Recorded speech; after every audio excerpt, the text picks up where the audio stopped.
कूजन्तं राम रामेति मधुरं मधुराक्षरम् आरुह्य कविताशाखां वन्दे वाल्मीकि कोकिलम्। रामाय रामभद्राय रामचन्द्राय वेधसे रघुनाथाय नाथाय सीताया पतये नमः।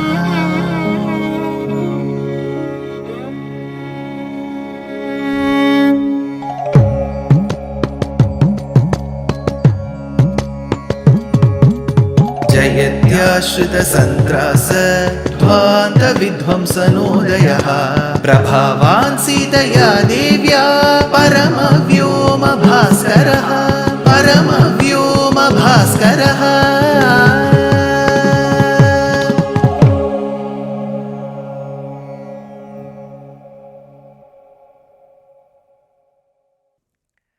श्रीमते निगमान्त महादेशिकाय नमः। Vedanta Deshika has done a marvelous job, a contribution that is unmatched in the history of Sanatana Dharma by bringing forth the importance of Pādukā Devi, who is also an Acharya Sthana Stri. She also depicts the role of an Acharya in one's life. So he has done a marvelous job to project the greatness of Pādukā Devi and Acharya through these 1008 verses. We are just touching certain samples of these 1008 to get a glimpse of what a great poetry it is. At one point in time, Vedanta Deshika sees Bharata with the Pādukās over his head. Like Bhagavan Shankara, like Mahadeva, he sees him. Why? Because Shankara, that is Mahadeva, Rudramurti, Shiva, accepted the waters from the feet of Mahavishnu called Ganga in his matted locks. We have studied in detail during Bhagirata Prayatnam in Balakandam how Bhagirata prayed for the emancipation of his forefathers who were a heap or mountain of ashes. Thereby, Deva Nadi Ganga should come to Bhumi. That is how we have him praying to Shiva, Shiva accepting those waters, then a stream of it coming as Bhagirathi and so on. So Lord Shiva accepted what came as a product from Narayana's feet called Ganga. So he too has matted locks. He too keeps meditating on Paramatma. He too received the prasadam of Paramatma as Ganga waters. So Shiva is like a tapasvi, he is a Parama Vaishnava, he is doing bhakti, he is doing meditation, he receives the waters of Ganga on his head. Similar to Bharata, because Bharata too, through his Jata Kalapa, became a tapasvi. He was meditating on Rama. And he went to Rama to ask Rama to come, and Rama said, I won't be able to come, and he gave his Pādukās. So from the feet of Narayana came Ganga, Shiva accepted it. From the feet of Rama came Pādukās, Bharata accepted it. There Shiva too had Jata, matted locks. Here Bharata too had matted locks. Here Bharata keeps thinking of Ramanama. As per Adi Shankara's Bhujanga on Rama, he says in Kashyam, in Kashi Nagari, Lord Shiva keeps meditating on Rama. Shri Rama Rama Rameti Rame Rame Manorame is a shloka uttered by Lord Shiva. Like how Bharata thinks of Rama, Shiva too thinks of Rama. Like Bharata has a Jata, Shiva too has a Jata. Another important thing, he is Bharata, Rama's brother. There Lord Shiva is the Lord of Bharata Natya Shastra, Bhava Raga Tala Natya Shastra. So Vedanta Deshika says, like how Shiva is resplendent with the waters of Ganga flowing from the feet of Vishnu, so is Bharata equally resplendent like Shiva, having had the Pādukās coming from the feet of Rama.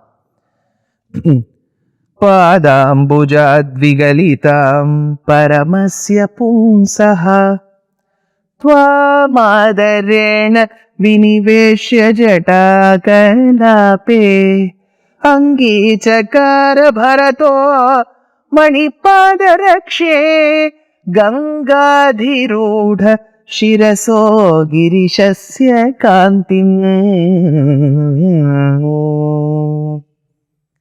Next comes another beautiful verse.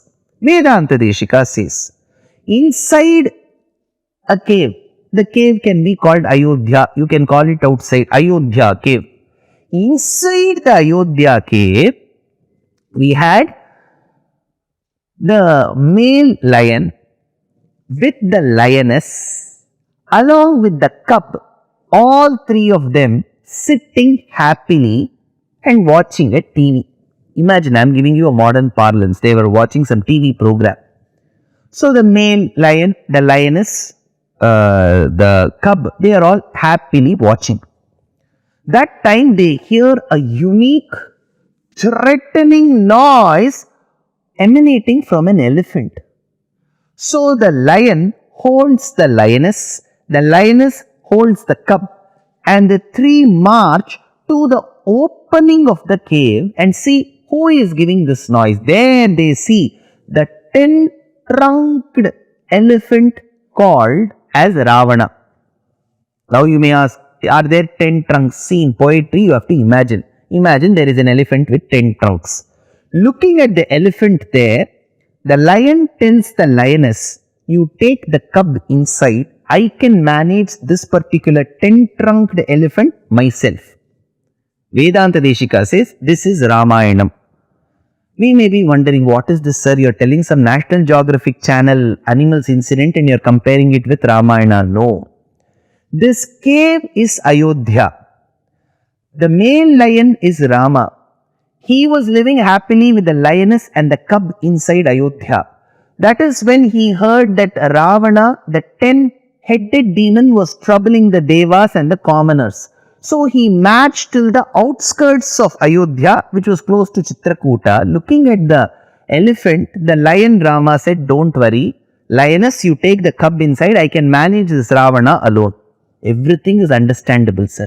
But who is the lioness and the cub? The lioness is Pādukā Devi. The cub is Bharata. So here Pādukā Devi escorted Bharata to Ayodhya. For us, we may be thinking, Bharata lifted Pādukā Devi and went. No. It may seem to us as if Bharata is supporting Pādukā Devi, but in reality, it is Pādukā Devi's presence that gave energy and booster to Bharata to carry her to Ayodhya. So Vedanta Deshika says, Dashagriva-stambera madalana durdanta hridaye viharasvachandhyat vihati raghusimhe vanabhuvam svavatsalya krodhikrita bharatashadheva bhavati nirabadham padavani navijaho Kosala Guham, they all returned. So this description of the lion, lioness, cub, then bringing the 10-trunked elephant is a beautiful allegorical way to describe Ramayana through poetry. Next, Vedanta Deshika states, Rama, upon understanding the command that he has to go to the forest, on the Pādukā Devis he stood and went to the forest. He went to Shringiberapura, Bharadvajashrama, and later went to Chitrakuta. That is when Bharata comes. And Bharata says, you have to come. Rama refuses to come. And finally, the Pādukās are given to Bharata. These Pādukās are coming back to Ayodhya with Bharata. It is like, in the mornings, the cows will leave their original sheds to go out for grazing, because only if they graze they will get energy. If they get energy only, they can be milked. So these cows will leave their sheds and go to distant lands for grazing. They will keep grazing. And towards the evening hours, 4:35, when the sun starts setting and you can see the red hue in the sky, the cows will realize that they have to head back to the shed because their calves are waiting. So the cow will start running towards the shed to bless and graze their calves. Similarly, the citizens of Ayodhya were the children of Pādukā Devi. They were like the calves. Pādukā Devi is a cow.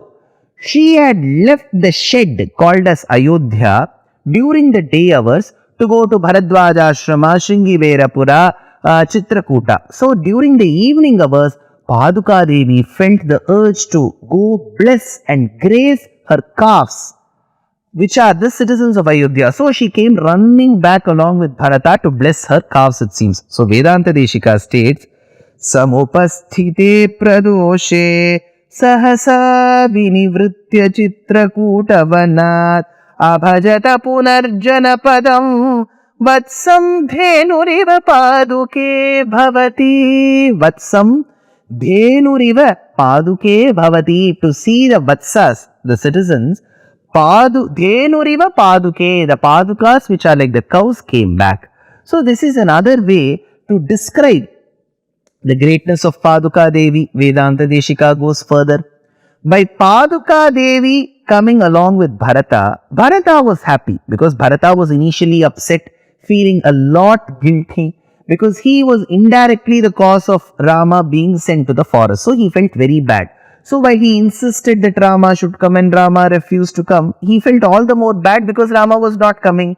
That is when, to convince and console Bharata, Rama gave Pādukas to Bharata. So Bharata was convinced, consoled, happy. Rama was happy because he could get rid of that particular problem. If Bharata keeps crying, Rama will get upset.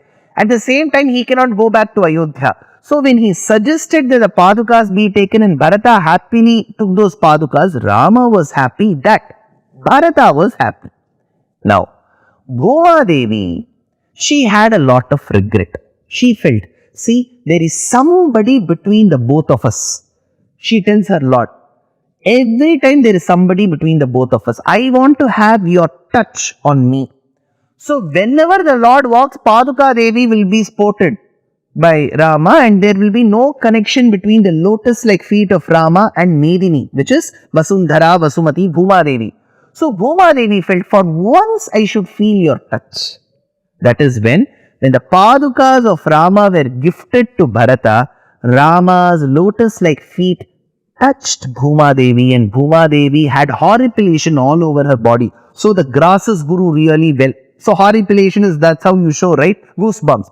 So here she had horripilation. Why? Because the Lord's lotus feet touched her. So she was happy. So Bhuma Devi was made happy because Pādukā Devi went away.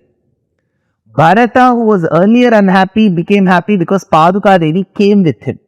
Because Pādukā Devi went with Bharata, Bharata was happy, thereby making Rama happy. So Pādukā Devi was responsible for the happiness of Bharata, Rama and Bhuma Devi. Says Vedanta Deshika, Avyahritam Raghupater Vahatah Pratignyam Amsadhirohana Rase Vihate Dharanyah Pada Nivritya Bhavati Mani Pada Rakshe Sparsham Padena Vigatavya Vadhana Khedam. Vadhana Khedam. How beautiful is one Pādukā Devi making so many people happy, says Vedanta Deshika. I am sure he would have added all you Rasikas and Astikas also as people who have been made happy by Pādukā Devi. More about Pādukā Devi in the next episode. Dear Astika reader, I am happy to be authoring a 2-part book on the Ramayana in English. The first part is slated for release in the year 2024. The book aims to recreate and retell the Ramayana of Valmiki, conforming to the ancient commentaries and other allied literature. To receive notifications of the book release, kindly register with www.deshikadaya.org/books. Namaskaram.